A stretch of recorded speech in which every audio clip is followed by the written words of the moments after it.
I am today going to be making this dress by the Vintage Sewing Pattern Company. I got invited to a Marvelous Mrs Maisel casserole party celebrating the final season of the Marvelous Mrs Maisel. And so I looked through my trove of patterns and I thought this would be a great one for a casserole party. That said, I looked at the pattern itself and how much fabric it needed, and it is a fabric eater. So because I'm doing the Last Sewist Standing Challenge, I couldn't buy any fabric. I looked in my fabric stash, and what I had was a bunch of this beautiful green and orange floral print. Let's see what it looks like together. And I did not buy this fabric. It has been in my stash for about 9 months or so. And the way that it came to me was I was helping a friend move, and she was going through a lot of her own fabrics and sewing supplies and basically just pulling out lengths of fabric that she'd had, sometimes some of them for years, and had just never used.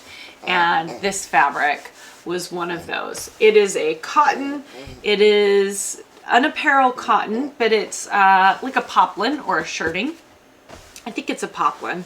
So it's got a good weight to it. And I'm really excited. I'm trying to decide. I don't think I'm going to do a mock-up because I have found that most of these patterns tend to fit okay. This one, the ones in the past I've done, the measurements have been smaller for me. So I always did like a test run in a knit first. And I think that the measurements on this one are such that this is my actual size. And so what I'll do is I'll make it, and if it ends up being a little large for me, there's a belt on it, so it'll belt it in. I don't think it's going to be too small. I don't think that's going to be a problem. So that's the project this time. And all right, Rosie, you ready to do some sewing? Let's get sewing. I have printed out and prepared the pattern, and now I am going to be gluing it together. And why glue, do you ask, instead of tape? Because if I ever decide I don't want this pattern anymore and I want to recycle it or whatever, I would have to take every single piece of tape off the pattern in order to chuck it in the recycle bin. So with glue, I don't have to do that. And when I glue it, I don't glue the whole sheet down. I only will be gluing between these two places right here, because it's a waste of glue to glue the whole sheet. So you only have to glue the portions that are going to come together. And yes, sometimes the glue dries and it doesn't stay together as well as I would like. And then in those cases, I either re-glue it, or I will put tape on in those cases, and because it's not very much tape, so it's a lot easier for me to go through and to just remove tape from a few places on the pattern rather than the entirety of the pattern. This is a rotary cutter blade that is no longer cutting through my fabric well. So it's time for me to change the blade. So since it's time for me to change the blade, I'm going ahead and using the rotary cutter to cut my paper pattern out, because I will get a far more precise cut here on my self-healing mat. And now I have one piece done. It's the tie guide. Ooh. So these pieces are ready to go right into the recycle bin. And another piece done. Ta-da! I'm gonna go ahead and do the rest off camera. I am too tall for my camera, for my tripod, so I'm gonna do this seated. One thing that I really liked that Samantha Loves to Sew did is she talked about her outfit, so I'll talk about mine. I'm wearing a vintage black wool beret that I found in Lisbon several years ago. This is a blouse I made. It was a mock-up for a pattern, and I ended up liking the mock-up better than the final. I made this back in 2021 when I was first getting brave enough to start making blouses, and I really like the little gathered details and the facing here. The reason why I did a wrap top is because it's very forgiving, so if I didn't get the sizing right, it was just a great beginner project. And then I have definitely talked about my velvet pants with the nice elasticized waistband and the pockets. I made these in January, I think, of this year. So that's my outfit.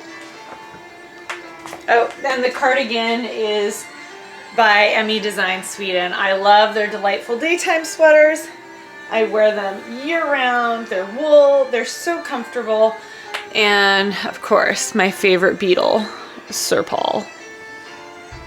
I've started putting the pattern together, and the first thing I did was I added an inch to the length of the bodice because I am very long-waisted given my height. I think I talk about my height in almost every episode, but even without making a mock-up, which I don't think I'm gonna do for this dress, I already know I gotta make that change.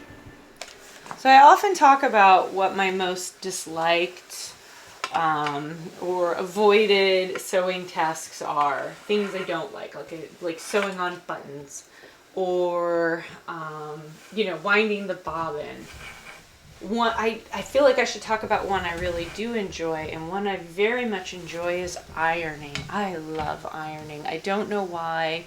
I don't like ironing clothes. Like, that is not a thing I find enjoyable.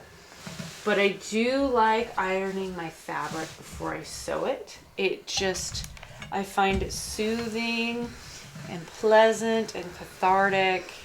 I just enjoy it. I also like organizing my sewing room. I like organizing my sewing supplies, organizing my patterns, labeling things. And then I like looking at everything after I've organized it. I just enjoy seeing things organized. It makes my heart happy.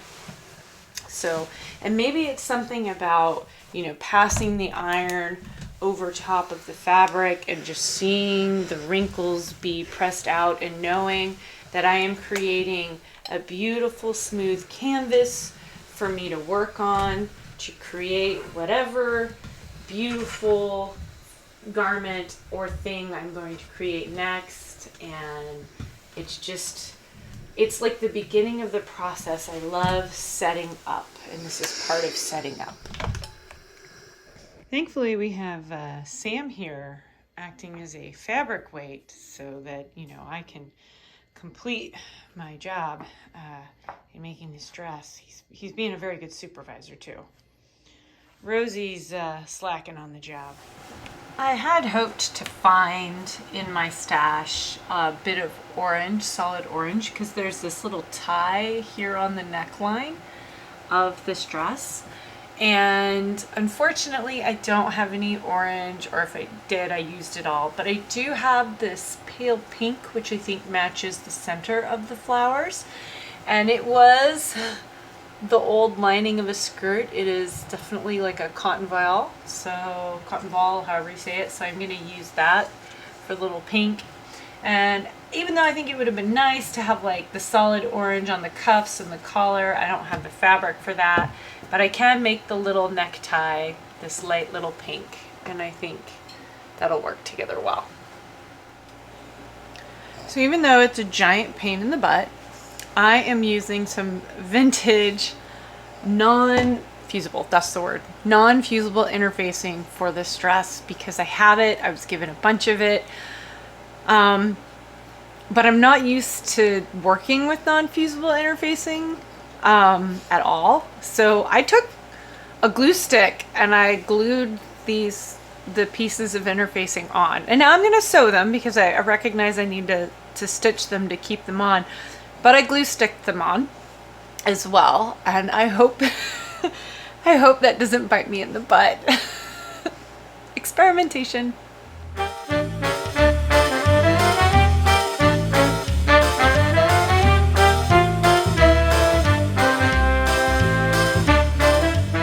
I don't know why I do this, but I love top stitching. I think it's so pretty, especially when it's a contrast color. So since this is going to be the belt, I top stitched it. Multiple rows all the way down. I mean, I have a quilting machine, so it's essentially made to do that, right? I normally always make the belts last, always. I don't know, but today I just felt like I want to get the belt done. So this is a vintage belt buckle that came in that vintage haul that I did the post about back in November, I want to say. And I did go through and do more top stitching because I don't know, I'm nuts. I love that though. So I think this is going to be really pretty and I'm very excited. I have every piece cut out and what I need serged. So now I just need to start putting everything together. And I'm very excited about these dolman or Magyar sleeves, whatever you want to call them. I've read the instructions and construction. Actually, as I read them multiple times and studied multiple pictures, construction seems to somewhat make sense. So fingers crossed.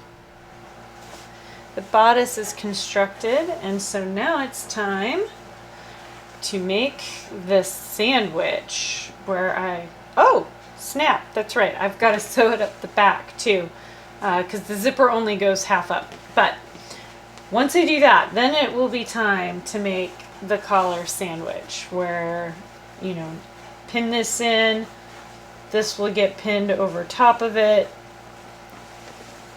and make a little sandwich, and then this gets put on the inside of the dress and the collar sits out all pretty by its little lonesome. This is where a solid color collar would look really cool, but I'm happy. I'm glad I didn't buy more fabric. I guess this is one of those you have to trust the process things, because right now this looks like a train wreck to me, but I'm gonna trust the process and hope that it's okay. So now that I've sewn the underseams and actually put this part on and tied it and figured out how the collar's supposed to go, I'm actually quite, the zipper's gonna go in right here.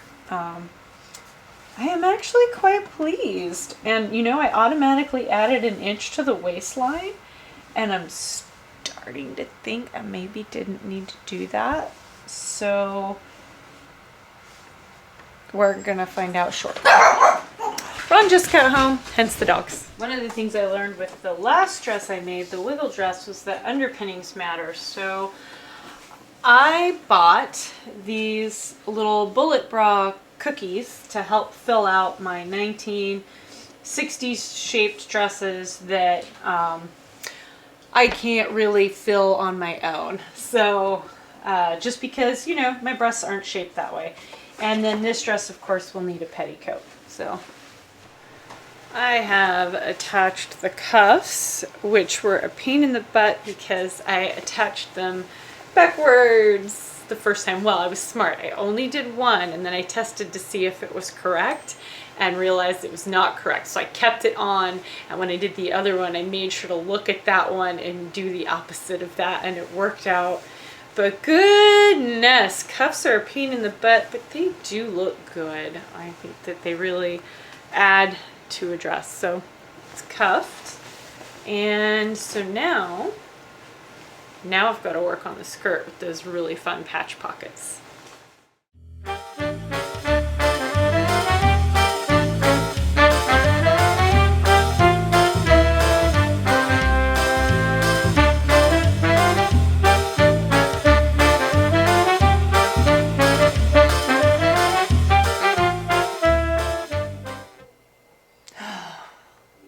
I screwed up. I thought I knew what was going on, and I clearly sewed this upside down. Upside down. Because I thought that it went big end up like you do on a pocket. And no, it goes big end down. Big end down. So I get to unpick this whole thing and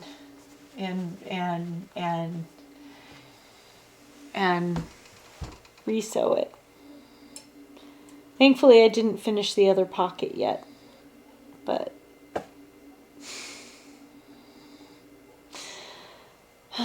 read the full pattern instructions, even though they were quick fit check, and it actually fits my waist. I haven't put the zipper in or stitched the back, but I wanted to make sure it's feeding time upstairs, hence the shouting. But I wanted to make sure it would actually fit and that this is where I wanted the waist. And it is. The dress is all but hemmed. And I do want to show one part, which was super fun. These blobs were my attempt at embroidering flowers on it. As you can see over here, I just went with bar tacks. But I'm going to hang it overnight. It's got 2 petticoats on, if you'll believe it, because it needs that much floof, and it still feels like it could use more floof. But I'm really excited because this is a dress that's actually going to be T-length on me, which, you know, never is. I decided for the hemming, I am going to use hem tape since the pattern calls for it, and I have a ton of hem tape. And so we'll let it sit overnight and hang. The zipper insertion went fairly well, and some of the things I liked about this pattern that at the time I found very odd was like there was all this easing happening here and happening up here, and I recognize now why the easing was there, and it is because this is a long dolman sleeve. The easing's there so that you have movement of the arms. So I'm excited to finish this up after it hangs. And oh, hi Rosie, thank you for joining us. Till tomorrow. So even though it's a gathered skirt, it's not a full-on gathered skirt. There is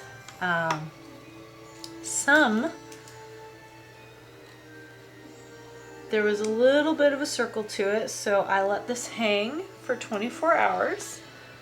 So now I'm going and I'm taking this, Rosie, yeah, I'm sure they are enjoying your butt. Yes, thank you, hi. So I'm taking this piece on my dress form, Rosie. I need you to move. I'm taking this piece on my dress form and I'm going around to check the hem of my skirt, and it has stretched it has stretched a little overnight, and I'm going to make the hem, Rosie, I'm going to make the hem all one length. Okay, thank you. So helpful. All right, I'm gonna put this hem tape, seam binding, whatever it's called. It's stretchy, so I think it's for knits. But I'm gonna use it on my woven because it's what I have and I want to use it. I think it'll be a nice decorative touch. Not really sure how it's supposed to work, but based on the rudimentary instructions given on the package, I'm supposed to attach it to the fabric and then sew it to the dress. So I'll probably do a blind hem.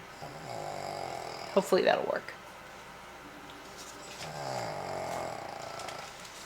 Hi Rosie, did you want in my lap?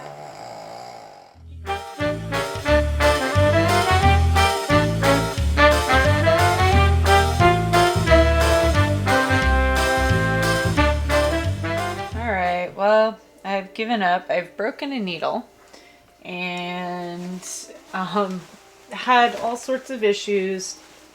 It's not working out well trying to do the blind stitch with the lacy hem tape. So I am going to do what the instructions say to do, which is I'm going to sew it by hand the rest of the way. I think I got about 1/3 of the skirt done that way, and it's not working out like it ought. So much as I don't like hand sewing is what is going to happen for the rest of this hem. And I will rethink ever doing hem tape again. Because this is a casserole party and because I have enough fabric left over, I am going to make a casserole carrier that matches my dress. I've got the pieces cut out. I found a tutorial. That was very loud. I found a tutorial on YouTube that is kind of a one size carries most, so I think it'll work for this. I've assembled the pieces. What they wanted was for me to quilt it however I wanted to, and I belatedly realized, particularly on this plain fabric, I could have done some really fun patterns, but I didn't think to. But this will be on the the pink will be on the inside, and you're supposed to use cotton batting. I didn't have cotton batting, but what I did have was a bunch of leftover fleece interfacing, non-fusible fleece interfacing, which in my opinion is essentially just batting. So it said to quilt it however you want, so I did all of these at a diagonal and I did these more as a square. Mostly because I had to piece this one together anyways, and so I just followed the lines of the piecing that was already there. And so now I have to just put this together, right sides facing, and I will sew all the way around, pop it out, and then sew these straps on. So here we go. Alright, it has been put together, and then I also stitched around the edge, and now it's time to put the other pieces on. Oh, Rosie, you are just snoring up a storm, aren't you, baby girl? So now these pieces go on, basically like so. So one gets put on each corner, and then this strap gets sewn across the middle, and that's it. Alright, I finished it. This is the casserole dish I'm going to make my casserole for the casserole party in. So here's hoping that this one size fits all is truly one size fits all. So take it like that, take it like that, and it's holding it. It's done. Let's get ready for my casserole party. Hats are a must, as are such a refined lady, as are gloves, and since it is a casserole party, I have to bring a casserole. And so of course I made a casserole carrier out of the same fabric because I had just enough left over. And when I say just enough, I mean I probably have 6 inches square left. As for the dress, I'll put in a quick video of a full length of me swanning around in it, but it's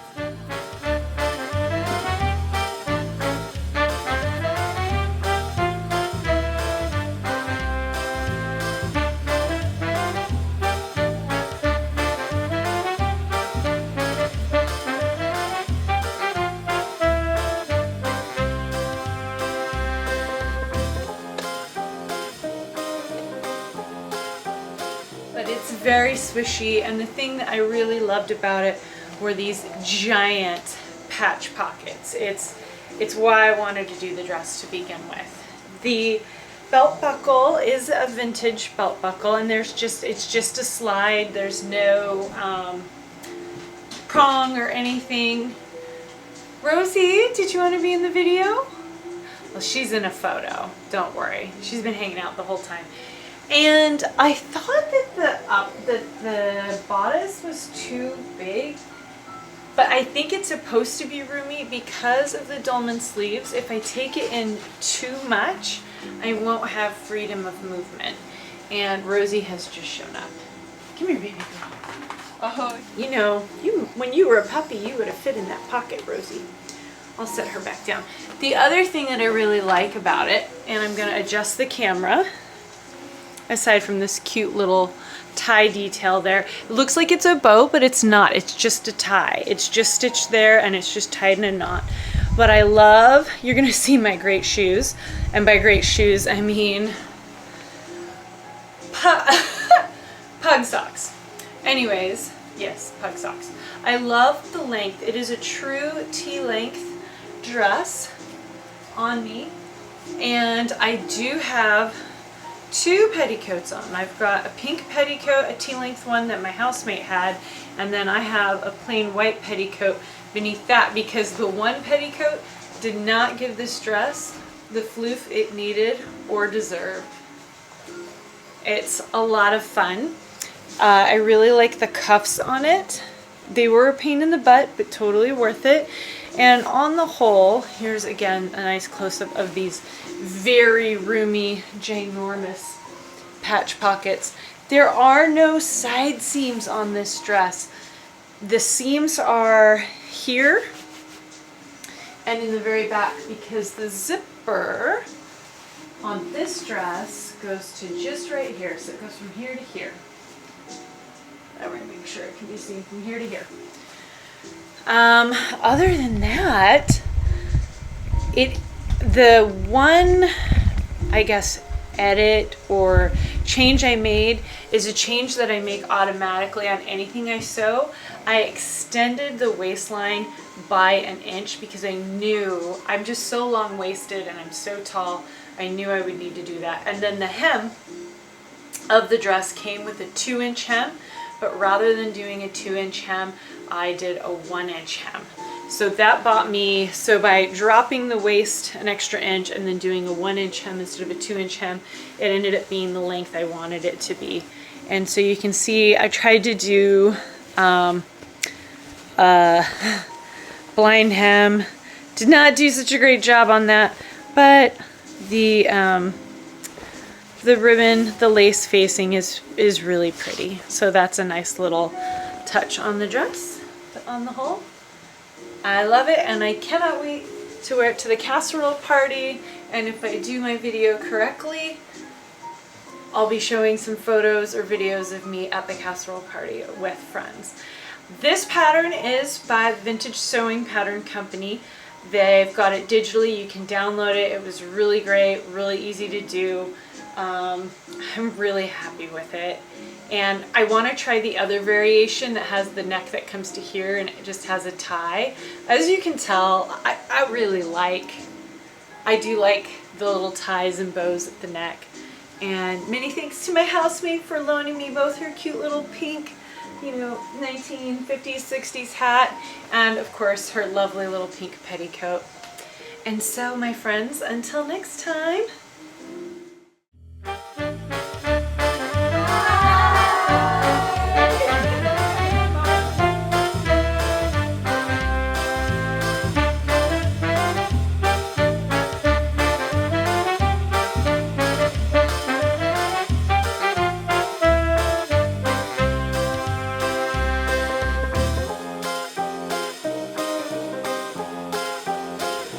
I'm getting video. I hope everyone's fine. We're all digging into our food.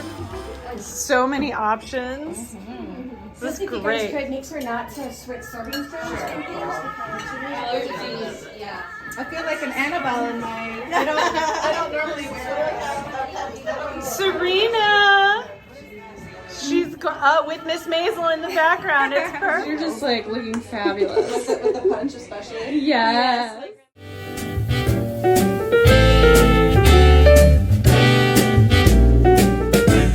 Hey, I just want to say thank you so much, so does Rosie, for taking the time to watch my videos and interact with me in the comments. It's always so fun. Please, if you have a YouTube channel or a friend has a YouTube channel or just someone that you think I should be following or that I should subscribe to, please let me know in the comments.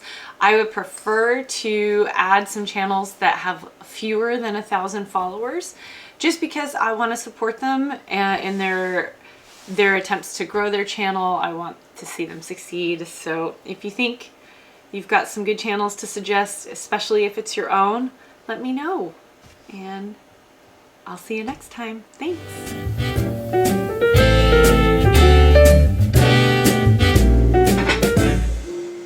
Go make you a casserole carrier. I'll put the YouTube tutorial I followed for this in the notes of this post. And if I don't, comment in the comments to remind me to do that, because it was really great. This took me maybe an hour to make last night. So until next week, bye.